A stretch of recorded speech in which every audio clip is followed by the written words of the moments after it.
Okay, it's been a long time since I gave you an update as to what's happening with this 2JZ BMW E46 conversion. Okay, so as you know, I decided to go to the GTE. I had the NAT in, have it placed over here, still fully functional. Just have it up here, and I changed the injectors to put some 850 injectors in there. But yeah, so I have that one still there, hoping to do something with that eventually. Yeah, but for now, the GTE is inside the car, and just want to make a few commentaries, or comments rather, on the things that I observe while doing this. Might be handy for yourself also. Okay, so we all know that these engines come with a sequential turbo system. I changed this and have the single turbo, obviously, and I had the I got from CX Racing the aluminum MAF sensor that would typically you'd put there, but because it's a MAF mass airflow, and not just a MAP sensor, you want to be able to get the air to recirculate. So what I had to do was to change the type of blow-off valve that vents the atmosphere to a recirculating. Now, this one took a little bit of engineering creativity, but as you can see here, what I did, I just cut a hole in the boot so when it dumped the air from the hot side, I know, typically you want to dump from as close as possible to your throttle body. But this is one of the reasons why I did it this way. And another reason why I did it on this side is that because that's a 3-inch on that side, and this is 2.5-inch on the hot side. So the volume would be greater on that side, and the speed would be greater on this side, theoretically speaking. So effectively, there would be still enough pressure in the system to activate the blow-off valve sufficiently. I mean the recirculating valve, but also to decrease anti-lag. Yeah, so that was one thing, and obviously it was easier to plumb in this area, and pushing this way got the turbo spooling up. Not that it's that hard to drop off spool anyhow. But anyhow, so I moved the mass airflow further down into the bumper. I'm not sure if you could see very clearly. All right, let me use this light. Okay, right. So you should be able to see the air filter. Right, it's right there. That red. So it's getting air from outside. So it has two advantages to that. Colder air going inside the turbo, which is, in this cold country, a better representation of what, let's say, what would be going towards the or the density. I don't think density is the word, but that goes inside of the engine. Obviously there's an intercooler, and it heats up as it goes through the turbine. So yeah, that works lovely. Because initially one of the challenges I had was that when it was here, idling was a problem and stalling was a problem with it here, because what happened, the air that came from the recirculating valve, some of it would push back through the mass airflow flow sensor, and that would seem to have affected the reading, and it would stall occasionally, and it would pop, and I had a couple of issues with that. So I opted to do this instead, and I must say there has not been any stalling issues, no popping. It's lovely, and I would suggest that as an option. I know the consideration might be water getting into that, but I think I'll cross that bridge when I get there. But for now, that bit of the equation is sorted out. Okay, so I think this was something else that was not there in one of the videos.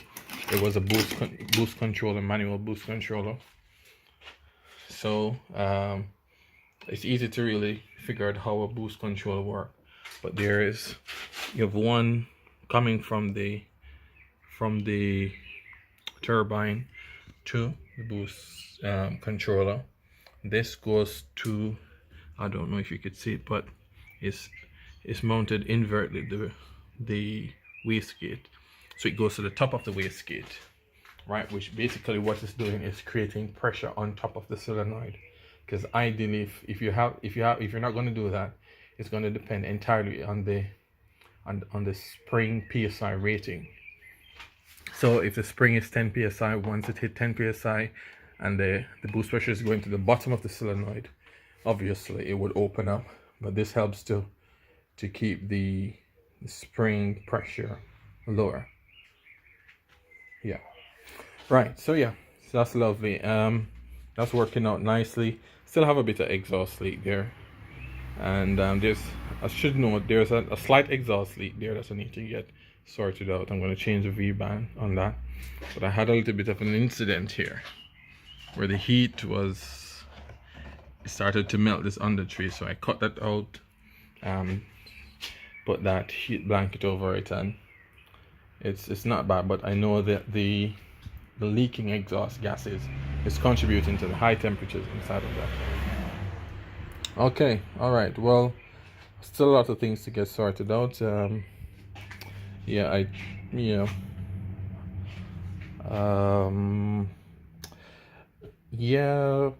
think that was it. Yeah, I mentioned our steering on this side. Now the power steering is a proper pain. Now you need to bleed the system correctly for it to work, or that's one of the things. I know somebody else who has a BMW E30. He's doing a 1.5J. That is a 2J bottom with a 1J head in his E30, and he's having power steering issues also.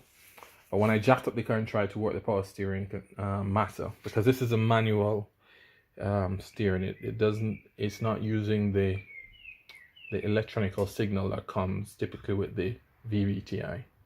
I removed that pump and I placed it on the other engine, and I think it's damaged anyhow, so I need to get back to that. But anyhow, so yeah, one of the issues I realized that the bleeding of this system is a pain, and I've been on it for a while. I'm not getting sufficiently forward with that. Yeah, so I jacked it up and bled it through, and it's still hearing like air inside the rack itself. So I have some learning to do and further research on that. Right, additionally, I do have some, what you call it, the exhaust pipe wrap. Yeah, a similar material to the heat shield to go around. But once that's sorted, then I'll go ahead and wrap that, and I'll put the wideband sensor further under the vehicle, right? Because there's still a wideband there and it's not really wired up into anything, right? Yeah, so if you're going to do this, one of the things you need to look out for is this power steering issue. It's going to do your head in, guaranteed. You're going to have fun with that. Okay, additionally, I don't know if I mentioned before, in addition to the water cooling that comes with the car, I've done a conversion. Well, it's a conversion that I put an oil cooler inside it, so I got it to sit nicely. I would have preferred it in black, to be honest, but the blue is fine. The color pills will be blue eventually, right? So yeah, so it's lovely to have, because I felt it recently. I just took it for a drive and you could feel it's warm. So the additional cooling, if you're in a cold country, is very I think that's a good idea to keep the viscosity of the oil up. So that's one good thing. There's still a few bits and things to sort out, but chiefly the power steering needs to be done. Wiring is also one of the things that I need to get addressed with this vehicle, and you will encounter this too if you're going to have it put this engine or any of the other types into the E46, because all these lights, let's turn off the heating. Okay, all these lights, your Christmas tree, they're gonna be on, right? So the gas will work. The gas light should work fine, but I think I had an issue with my return in the something in the tank. So yeah, but your all the EML engine battery check light, your radiator, your washer fluid. I know the washer fluid bit is easier to rectify. Just plug it in and it's stop. The handbrake light is on because of the handbrake is activated. The battery light is on because it's not connected, and the airbag light on is because, yeah, obviously you get the picture. So you need to get the communication between these two, and I'm using the stock ECU. I wonder if we could get inside here quickly. Now inside this box, it's not the neatest. I'm just going to give you a quick glimpse in here. Oops. The wiring is going to take a good bit of research, but again, there is a website out there that I've used to help me with this. Right, so this is my nice little hidden gem. There's a lot of different things going on. Lots of things going on in here. I chose to keep a lot of the original plugs.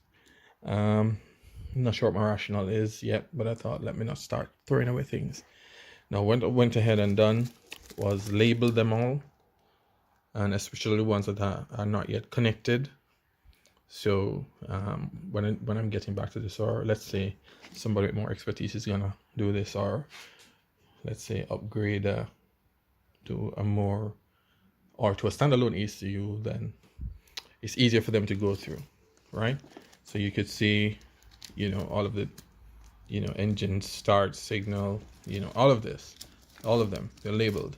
Wires which are not used also, they're labeled and tucked away, right? And inline fuses, because I think there are 3 fuses.